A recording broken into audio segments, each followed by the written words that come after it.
இன்றைக்கி என்ன பார்க்க போகிறோம்னா ஆனியன் போண்டா எப்படி செய்யலான்னு பார்க்கலாம். அதுக்கு நான் 5 மீடியம் சைஸ் ஆனியனை இப்படி நீல வாக்கில் கட் பண்ணி வச்சுருக்கேன்.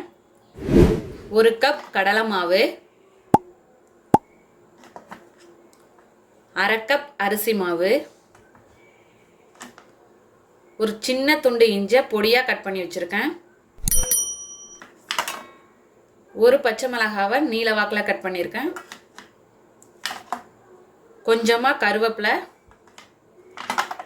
கொஞ்சமாக கொத்தமல்லி, 1/2 டீஸ்பூன் தனி மிளகாய்த்தூள், 1/2 டீஸ்பூன் சோம்பு, 1 டேபிள் ஸ்பூன் எண்ணெய், உப்பு தேவையான அளவு, பெருங்காயத்தூள், எண்ணெய் பொரிக்க தேவையான அளவு. அவ்வளோதான். இப்போ செய்ய ஸ்டார்ட் பண்ணலாம். இப்போ மிக்ஸ் பண்ணுறதுக்கு ஒரு பவுல் எடுத்துக்கிட்டேன். இப்போ இதில் ஆனியனை சேர்த்துடலாம். இது போல் உதுத்து விட்டுக்கோங்க. தனி மிளகாய்த்தூள், சோம்பு, பெருங்காயத்தூள் கொஞ்சமாக, பச்சை மிளகாய், இஞ்சி, கறிவேப்பிலை, கொத்தமல்லி, உப்பு சேர்த்துக்கலாம்.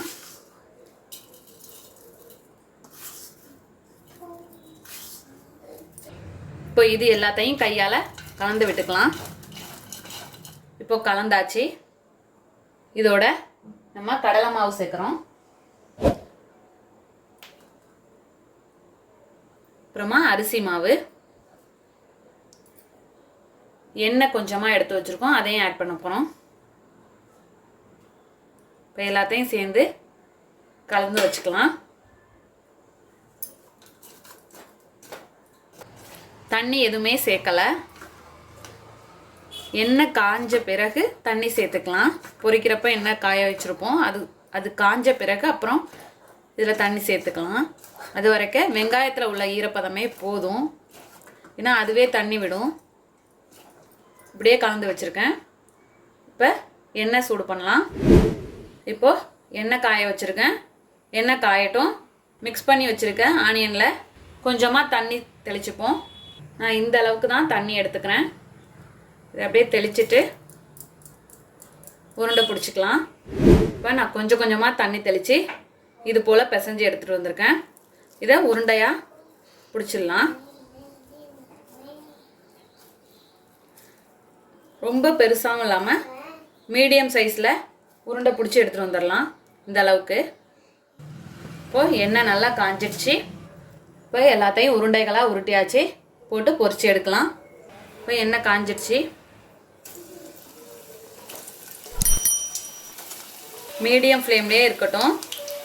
எல்லா பக்கமும் சுற்றிலும் வேகிறப்ப எண்ணெய் விட்டுக்கோங்க.